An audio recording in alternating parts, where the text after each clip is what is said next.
I'm Harper Blake, 35, sitting on the porch swing at Lake Silverwood, the house my sister Sloane used to call her dream.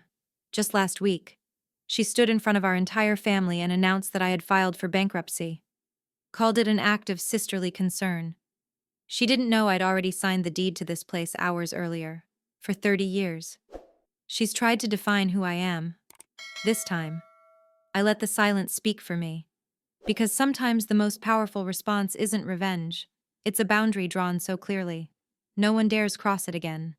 Before I show you how I turned her performance into a lesson she'll never forget, drop a comment telling me where you're watching from. And hit subscribe if you've ever been the quiet one they shouldn't have underestimated from the outside. Our house on Ledgewood Lane in Burlington, Vermont looked like any other middle-class dream.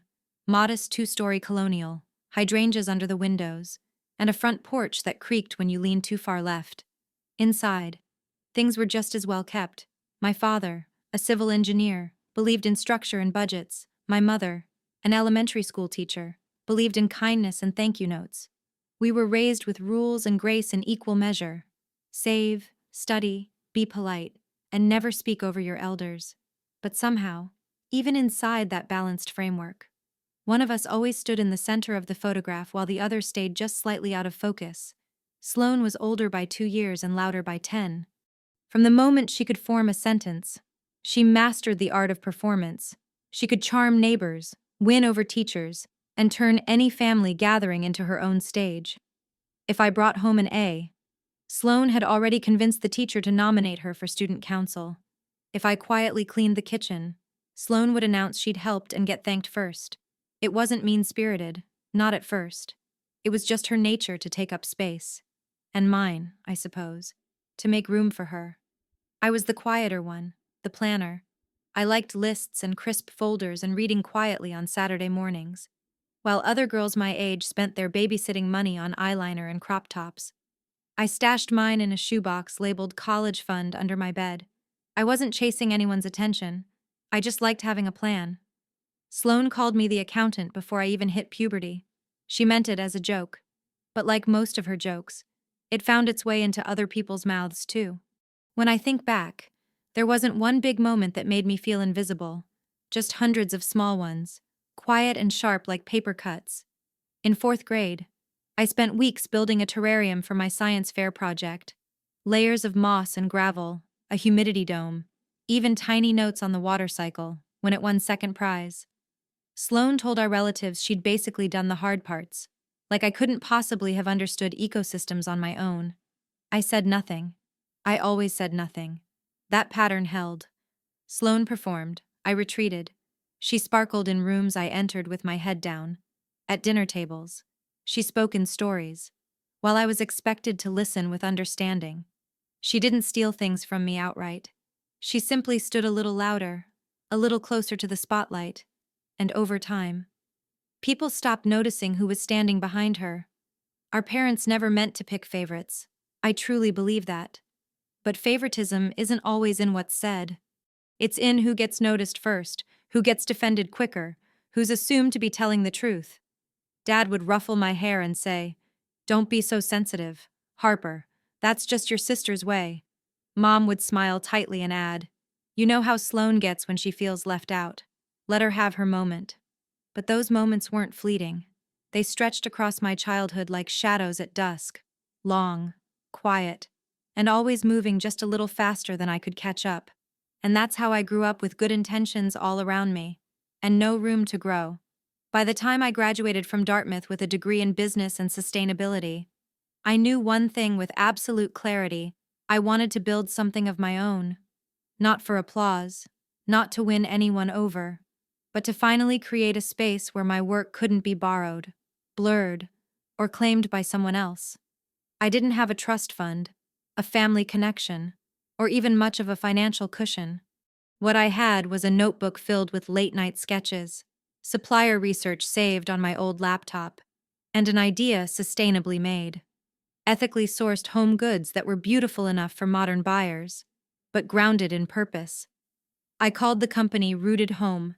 It started in my cramped studio apartment in Montpelier, Vermont. One desk, one folding chair, and a shelf of candle prototypes next to my laundry hamper. Every order was packed by hand, each thank you note written at midnight after my part-time shift at a co-op market. For 2 years, I lived on canned lentils, rode a rusting bicycle to supplier meetings, and poured every cent back into the business. It wasn't glamorous, it was survival, but the kind I chose, and that made all the difference. Meanwhile, Sloane lived exactly as she always had: loud, curated, and perpetually 5 minutes from fabulous. She bounced between department store jobs, assistant stylist gigs, and short-lived influencer partnerships. Every new role came with an announcement. "This is it," she'd post, tagging obscure brand names and posing next to handbags she couldn't afford. And when it ended, quietly, inevitably, she'd vanish from social media for a few weeks, only to return with another curated caption about pivoting. We never spoke much about my work.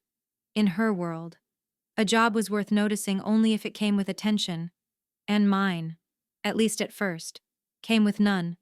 Then, in the company's 3rd year, something shifted. A sustainability-focused retailer picked up our eco-cleaning sets. A podcast I'd admired for years invited me on as a guest. That winter, Rooted Home made its first 6-figure quarter. I hired a small team. I finally upgraded my bike to a used car. But it was year 5 that changed everything. I got an email I read 3 times before it sank in: Forbes Women 30 Under 30 to watch. They'd seen the growth, the mission, the numbers, and they wanted to profile me. I remember calling my mom that night, voice shaking with equal parts joy and disbelief. She congratulated me, asked if I needed help choosing an outfit for the photo shoot, and then she added, almost as an afterthought, "Sloane says she's so proud of you. She told Aunt Dana she always knew you'd do something big." I paused. "She said that, of course. She said she was the one who encouraged you to start the company."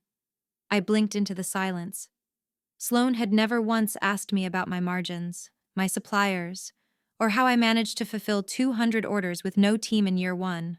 But now, with a little spotlight cast in my direction, she was inching toward it like a moth to flame, framing herself as the supportive sister, the mentor, the reason I'd ever dared to dream. At the next family barbecue, she introduced me to her friends with a proud smile and a rehearsed line: "This is my sister Harper. I'm the one who pushed her to go green." She just took it and ran. I said nothing. Not out of weakness, but because I had learned. After years of fighting for air in rooms she dominated, that silence could be sharper than any correction. That truth, quietly held, didn't require defense. I drove home that night in my second-hand Prius, past the billboard with her old modeling campaign still peeling from the highway frame, and I realized something I hadn't fully named until then. Sloane was still performing, still measuring herself against applause. But I wasn't. I wasn't playing the same game anymore. And for the first time in my life, I no longer needed her to step aside in order to be seen. I was already standing, firmly, quietly, on ground I'd built myself. Success, as I'd come to understand it, isn't linear. It's not a staircase you climb one triumphant step at a time. It's a coastline, steady for years, then suddenly eaten away by waves you never saw coming. For Rooted Home, the wave arrived in the form of a supplier collapse and a cruel twist of algorithms. Our largest manufacturer, an eco-cooperative I had spent years cultivating in the Pacific Northwest, filed for bankruptcy without warning. No calls, no gradual decline, just a certified letter, a lock on their warehouse door, and thousands of dollars worth of pending inventory gone. At the same time, a platform we relied on for nearly 40% of our sales overhauled their algorithm. We vanished from top search results almost overnight, replaced by mass-produced copycats and greenwashed giants with deeper pockets. Revenue slowed to a crawl. Orders stalled. Customer service tickets piled up like snowdrifts in February. I worked harder than ever, firing up the warehouse before sunrise, answering emails until 2 a.m., but effort didn't always equal outcome. Not that month, not in that storm. Still, I didn't panic, at least not out loud. I met with my lawyer. We drafted contingency documents, legal frameworks outlining what a reorganization might look like if cash flow didn't recover. They were never filed, just precaution. Standard practice for any business with employees and overhead, a safety net I hoped I'd never touch. And I told no one. Not my parents, not my team, not even Tessa, my cousin and closest confidant. When you build something from the ground up, failure, even potential failure, feels personal, like a crack in your own bones. I needed time, space, privacy. What I didn't realize was that Sloane had other plans. She had come over one afternoon under the pretense of helping me reorganize. That's what she called it, helping, in truth. She hovered while I folded shipping boxes and cleaned shelves, offering unsolicited advice about how I should really invest in brand storytelling and rethink my logo if I ever wanted to scale. I smiled tightly, said little, and tried not to let her energy throw off my already fragile focus. At one point, I left her in the living room while I stepped out to take a supplier call. It lasted 20 minutes. When I returned, she was flipping through a folder on my desk. I paused in the doorway. "Everything okay?" She looked up, startled but only for a second. "Just organizing." This stack looked out of place. I nodded slowly, her fingers still grazing the edges of the contingency file. "That's client paperwork. I've got it." She shrugged, set the folder down, and changed the subject as if nothing had happened. But something in her tone felt off. Too casual, too smooth, like a line she'd rehearsed. That night, I couldn't sleep. I kept replaying the moment, her fingers on those pages, her too bright smile. I reminded myself there was nothing sensitive in those documents, nothing definitive, just legal hypotheticals. Still, I moved the folder to a locked drawer the next morning and changed the code on my email account for good measure. I wanted to believe that Sloane had seen nothing, that she didn't care enough to dig deeper. But with Sloane, interest always came gift-wrapped in concern. And if she thought she had found something useful, something that shifted the balance between us, she would wait, patient and smiling, until the perfect moment to use it. I'd grown up with that rhythm. The spotlight didn't chase her. She curated it. And deep down, I knew. I wasn't dealing with curiosity. I was dealing with strategy. The storm outside my company was real, tangible, fixable. But the one inside my own family that was just beginning to gather. The Blake family reunion was a July tradition, equal parts potluck, lawn chairs, and carefully managed chaos. Every summer, our extended clan descended on my parents' backyard in Burlington, Vermont, like migrating birds returning to a familiar perch. The grill would fire up by noon. Red and white paper lanterns would swing gently from the trees, and folding tables would groan under the weight of potato salad, deviled eggs, and pies that had won blue ribbons decades ago and were still coasting on reputation. Usually, I looked forward to it, not for the food, but for the rhythm of it, the familiar faces, the cousins who asked about rooted home without condescension, the chance to slip into a conversation about bamboo textiles without anyone trying to turn it into a brand pitch. But that year felt different. I noticed it before I even parked. A cluster of unfamiliar luxury SUVs lined the curb. My mother's voice over the phone had carried an edge of anxious energy. Excited. Yes, but stretched too thin, like butter scraped over toast that had grown stale. And when I stepped out of the car, balancing a tray of lemon bars and holding my breath against the Vermont humidity, I felt it. The way people looked at me just a little too long, then looked away. Harper, sweetheart. Finally, Mom rushed over, sundress fluttering in the breeze, arms outstretched. Her hug smelled like sunscreen and gardenia. "You just missed the big reveal." My chest tightened. "What reveal?" She waved it off with a smile too bright to trust. "Oh, nothing official yet. You know Sloane, always planning something dramatic. She's been acting mysterious all morning, said she's got something to share later. Probably a new job, or a boyfriend. You know how she is." I nodded, but the knot in my stomach didn't loosen.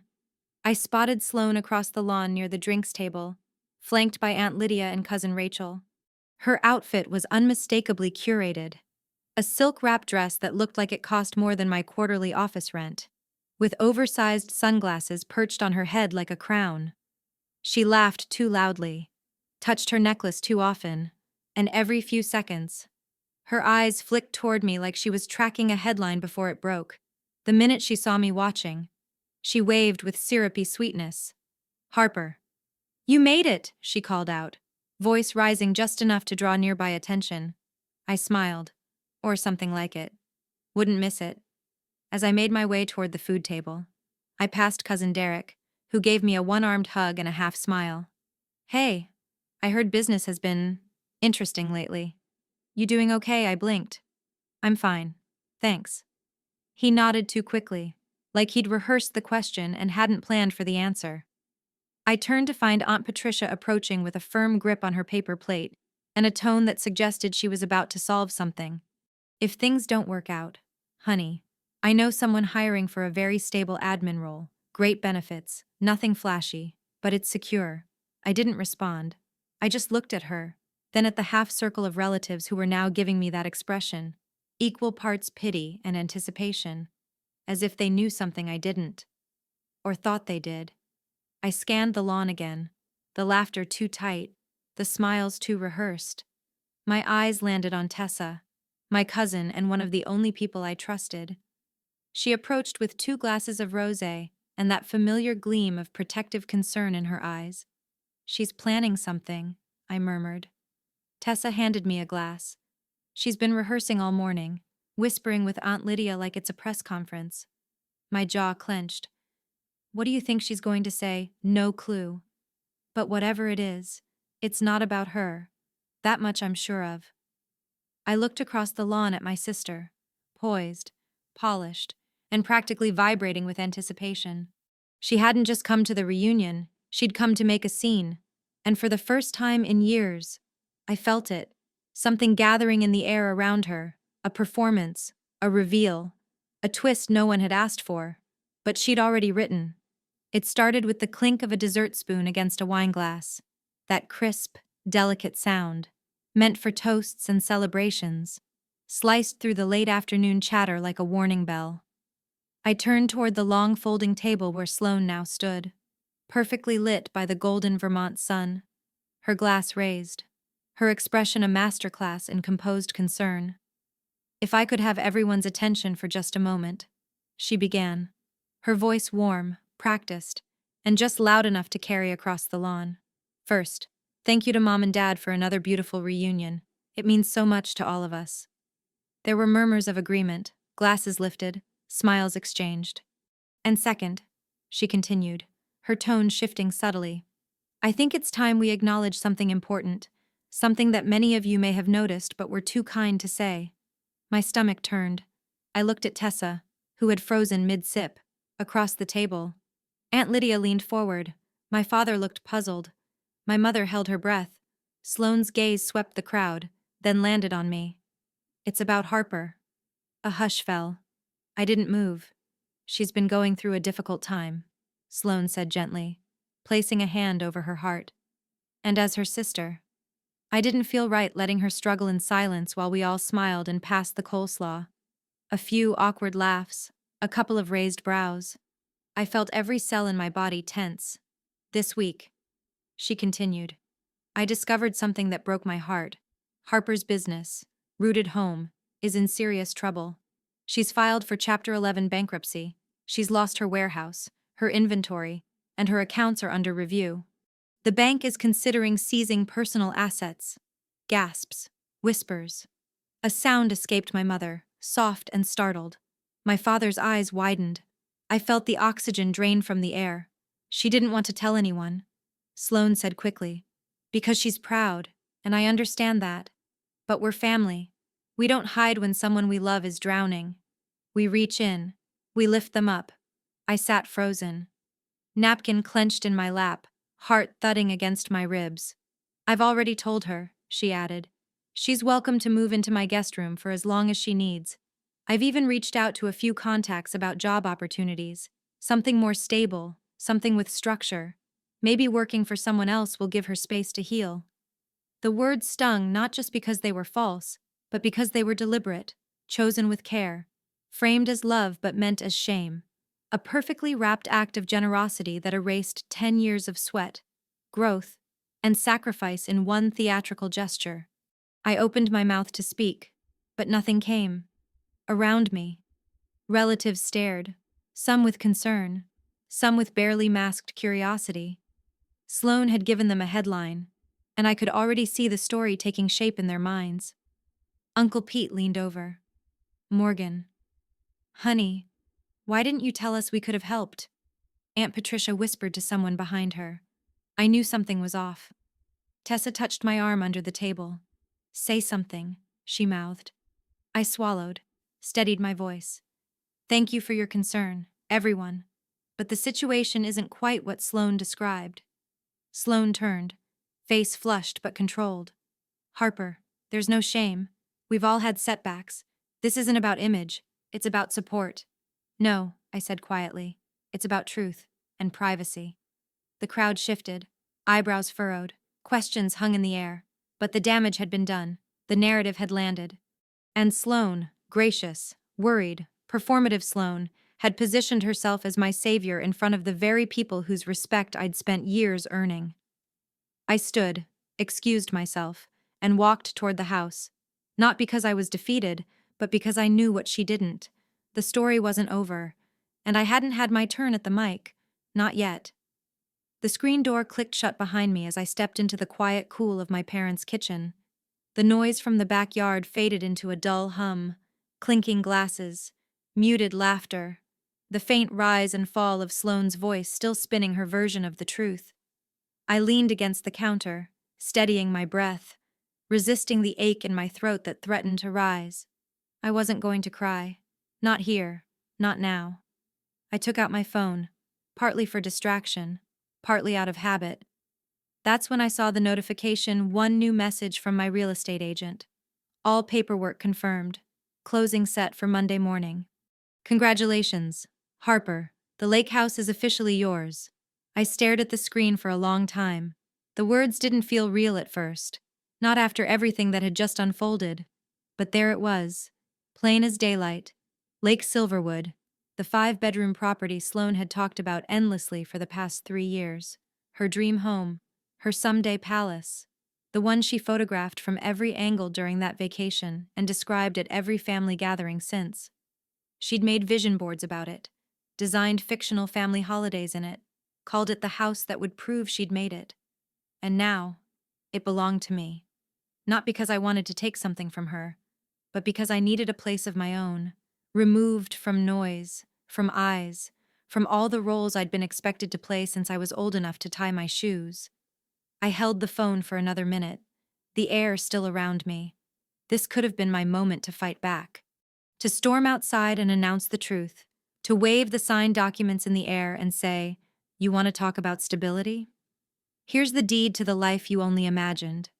But I didn't want that. Not the spotlight, not revenge. I wanted something quieter, something stronger, boundaries. Later that night, long after the paper plates had been tossed and the tiki torches had burned low, I sat in my childhood bedroom, the same one I'd once covered with honor roll certificates and second-place ribbons. Outside, the cicadas hummed their usual summer symphony. Inside, the silence stretched comfortably across the space. No one knocked. No one offered comfort wrapped in confusion. I was grateful for that. I opened my messages and typed slowly, deliberately. To Sloane, meet me at the Lake Silverwood property this Sunday at 1:45. Just us. We need to talk.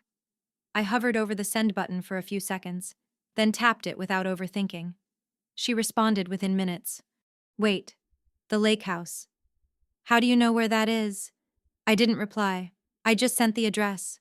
That night, I slept more soundly than I had in weeks, because whatever happened next wouldn't be a confrontation. It would be a choice, not hers, mine, for once. I wouldn't wait to be spoken for. I'd speak, quietly, clearly, and in my own home. Sunday morning arrived clear and still, the kind of New England summer day that felt designed for beginnings. I left Burlington just after 8, a travel mug in one hand and the folder of closing documents beside me in the passenger seat. The drive to Lake Silverwood took just under 2 hours, winding through quiet roads dotted with pine and the occasional sleepy farmhouse. I didn't play music. I didn't need to rehearse. The silence was enough. By the time I pulled into the long gravel driveway, the house felt like mine, not just on paper, but in spirit. The cedar siding gleamed in the morning sun, and the wraparound porch welcomed me with the quiet confidence of something that had always been waiting. Inside. I made a pot of coffee and brought 2 mugs out to the porch swing. I didn't pace. I didn't prepare a speech. I just waited. Calm. Still. Ready. At precisely 10:42, Sloane's red BMW convertible pulled into the drive, tires crunching over stone.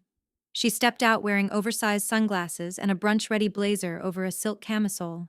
Her heels weren't made for gravel. She paused, looked up at the house, then down at her phone, confusion flickering across her face like static. She made her way up the steps, already speaking before she reached me. Okay. I must have typed in the wrong address because this place. She stopped. Her eyes scanned the porch, the lake glinting behind me, the mugs on the table. This is the house, she said, voice dropping. This is the house. I nodded. It is. Her gaze snapped to mine. Are you staying here? No, I said, letting the words settle. I own it. The silence that followed was unlike any I'd ever shared with my sister. Not the tense kind. Not the dramatic pause before a retort. This was stunned, hollow, and strangely fragile. She began, then stopped. But you're bankrupt. No, I said simply. I'm not. I never was. She sat down on the swing like her knees couldn't hold her weight anymore. But I saw the paperwork. I saw the bankruptcy forms. They were contingency documents, I replied. Standard practice. Never filed. Her voice cracked slightly. Then why didn't you say anything at the reunion? I turned toward the lake, letting the quiet do some of the talking. Because I was tired. Tired of defending myself against things that were never true. Tired of playing the reasonable sister while you performed concern like it was a spotlight audition.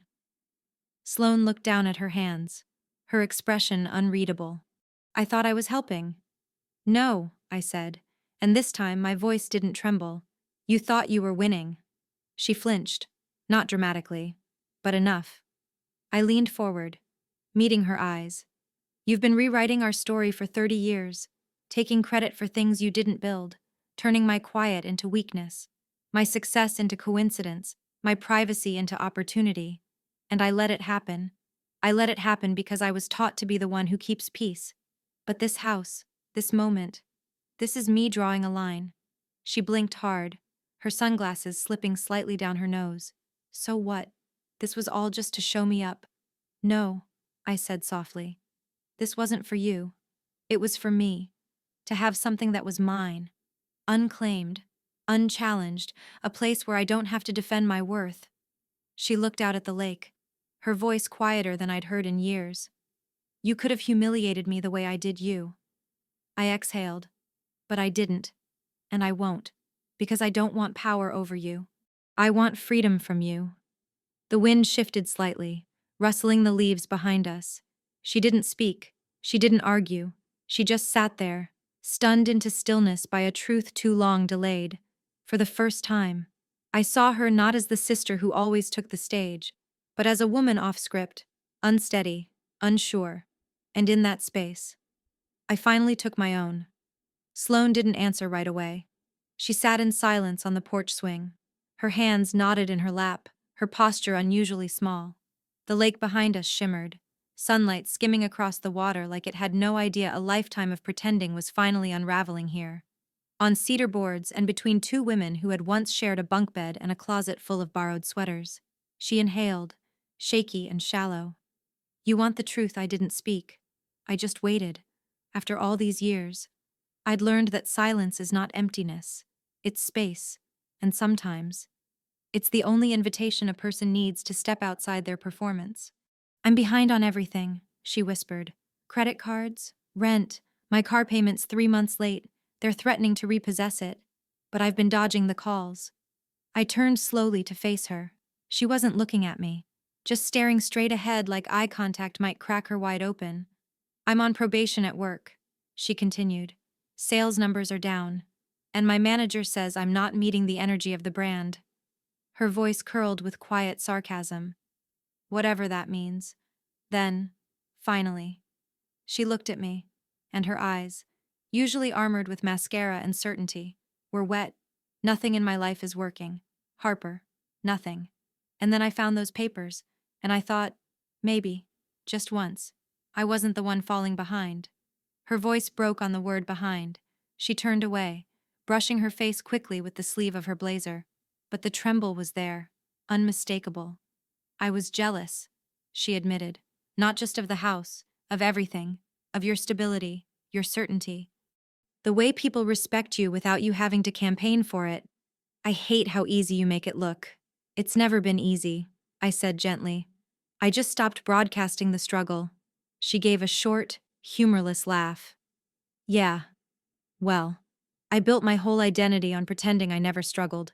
That's cracking now. There was a long pause, not heavy, not bitter, just honest. And new. I sipped my coffee, then set the mug down. Sloane, I'm willing to help. Her head jerked up, surprised. I mean it, I said. I'll help you get your finances back on track. I'll sit down with you. Look at every account, build a budget, figure out what you need to cut and how to rebuild. No judgment. She blinked. Really, yes, but with conditions. Her smile faltered. First, I said, you tell the family the truth. Not a vague apology, not a story laced with excuses. The actual truth, that you misunderstood, overstepped, and made it public without permission. She stiffened, but didn't protest. Second, I continued, you stop treating our relationship like a scoreboard. No more competition, no more one-upping, no more curating your worth based on mine. She swallowed hard. And the third, I met her gaze. You learn to be honest. With me. With yourself. Especially when things are falling apart. She didn't respond right away.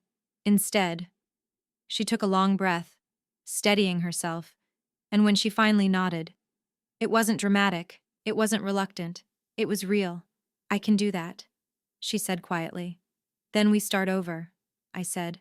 From this porch, not from that backyard. She gave a soft, broken smile. Guess we both needed this house more than we thought. I nodded, not because I agreed, but because she finally understood something I'd waited decades to see. This wasn't about a house. It was about learning that truth, though rarely glamorous, is the only foundation strong enough to hold the weight of real connection. 2 weeks later, the Blake family gathered again, this time not in my parents' backyard, but at Lake Silverwood. The invitation had gone out quietly, no fanfare, just a simple email signed by both of us. Harper and Sloane Blake invite you to an afternoon by the lake, casual lunch, family time, and a chance to begin again. No one knew quite what to expect. The house looked different that day. More lived in, more hours. Tessa helped with the setup, arranging fresh flowers from the farmer's market and lighting citronella candles along the porch railing. Uncle Grant brought his famous peach cobbler. My mother arrived first, wide-eyed as she stepped into the great room, tracing her hand along the built-in bookshelves. Harper, she whispered.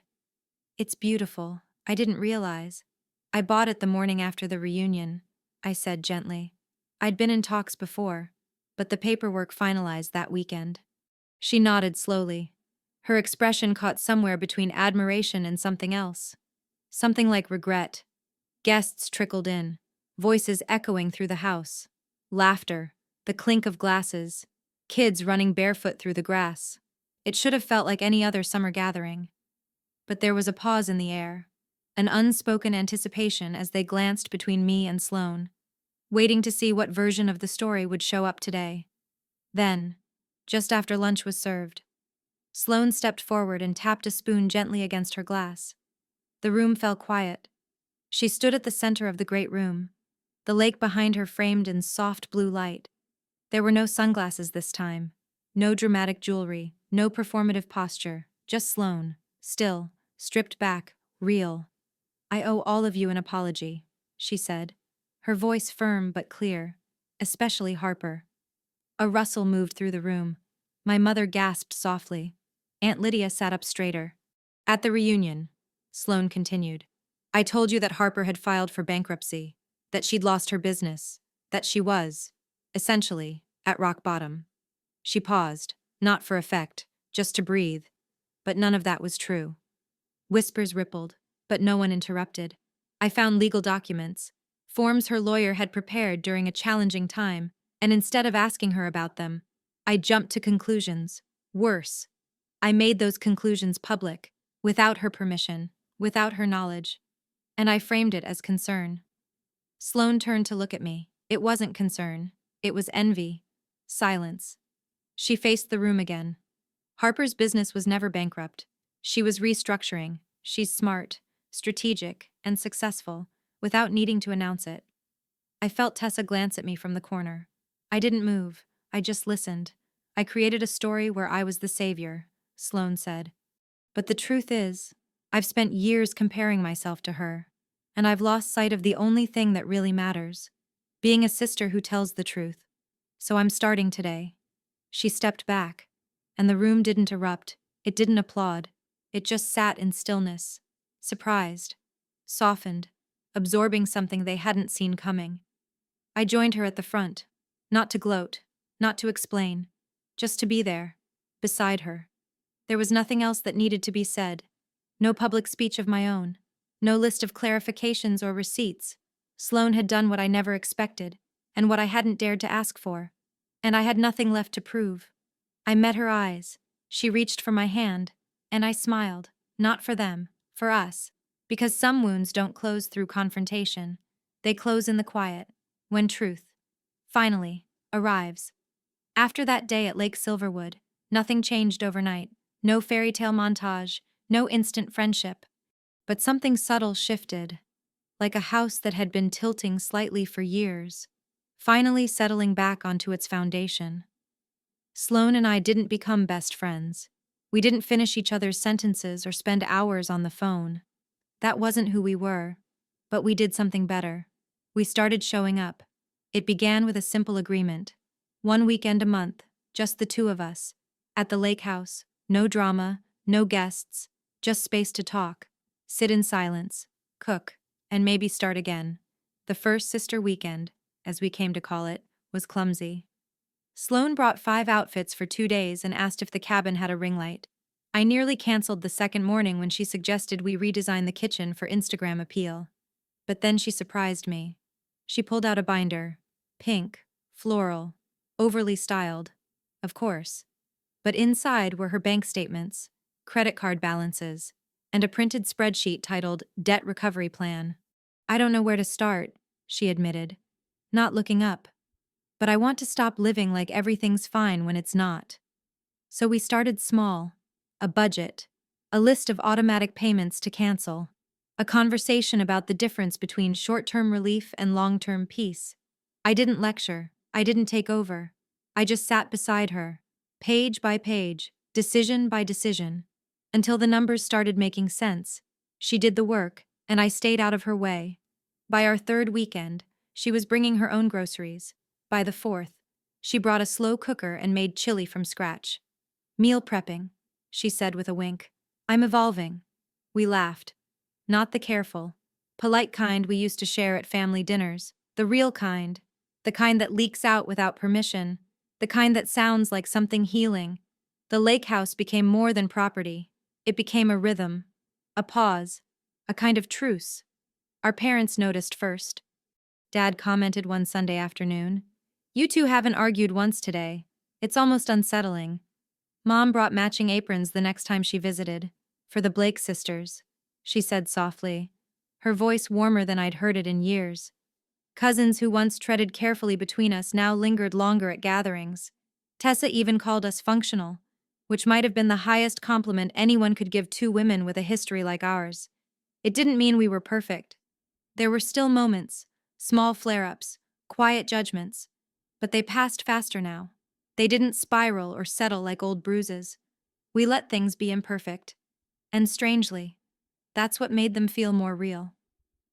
One evening, as we sat on the dock watching the sun dip low over Lake Silverwood, Sloane turned to me and said, "I never thought I'd say this, but being honest with you is easier than pretending I'm fine." I looked at her, this version of her, unfiltered, unguarded, and finally grounded. Finally. "Same," I said. And we sat there, not needing anything more. Because we weren't rebuilding what had been broken. We were building something new, from trust, from effort, from 2 women who had finally stepped out of the roles they were given, and chose each other instead. By the time the leaves began turning gold around Lake Silverwood, the house had quietly taken on a different meaning. It no longer felt like a win, it felt like a welcome. That fall, we hosted our parents' 40th wedding anniversary at the lake house, not because it was grand or impressive, but because, somehow, it had become the only place that felt neutral, honest, steady, a place not wrapped in old roles or silent resentment, just wood, water, and space to be. My mother cried when she walked in, not from surprise, but from the softness of it all. The tables arranged with simple flowers, her wedding song playing low in the background, her daughters standing side by side without a script to perform. My father held his speech too long in his hand before reading it, clearing his throat more than once. At the end, he raised his glass and said, "This family hasn't always known how to talk, but maybe we're learning how to listen." People clapped.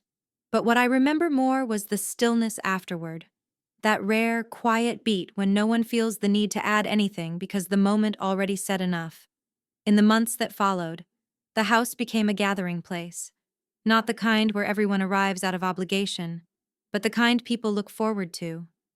Tessa brought her twins for a weekend and left us with crayon drawings still taped to the refrigerator. Aunt Lydia organized a recipe exchange there in early December. Even Uncle Grant, who once claimed he'd never leave the city, showed up with his crossword puzzle and stayed 3 days longer than planned.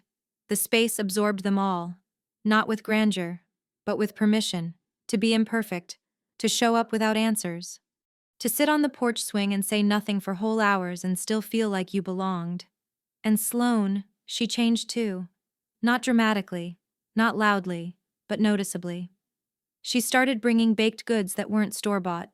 She offered to wash dishes without announcing it. She asked questions, real ones, and listened to the answers without trying to fold them into a performance. One Saturday afternoon, as we trimmed branches near the dock, she said quietly, "You know, I used to imagine this house as proof I'd finally made it, that if I got here first, it would mean I'd won." I didn't answer, just kept pruning. "But now," she added, "I think it's the first place I ever told the truth. That's what I really needed." I looked up and met her eyes. "That's what I needed too," I said. The wind off the lake stirred the pine trees, and for a moment, everything felt still and simple. The house no longer stood between us. It stood beneath us, solid, uncontested, shared. Not as a prize, but as a place where healing could sit at the same table as memory, and both would be welcome.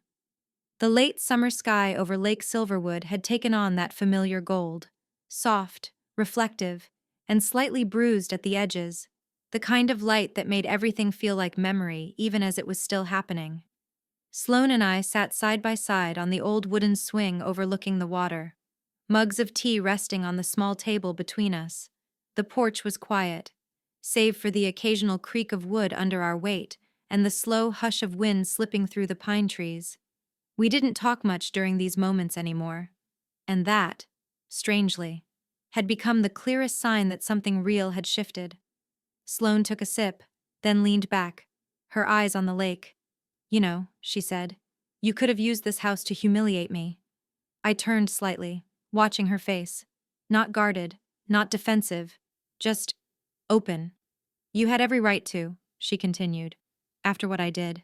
After everything. You could have thrown a party the next day and invited the whole family just to prove a point. But you didn't. You chose this." She gestured at the quiet, the swing, the afternoon light. "You chose connection." I let the words settle. Then I smiled, not with pride, but with peace. "I didn't want to hurt you," I said, "but I needed to stop letting you hurt me." She nodded slowly, her gaze still on the water. "It's strange. All these years I thought you were cold, distant, but now I see it. It wasn't distance. It was restraint." I didn't reply right away. I didn't need to. Sloane turned toward me, her voice softer now. "So, is this forgiveness?" I looked out across the lake.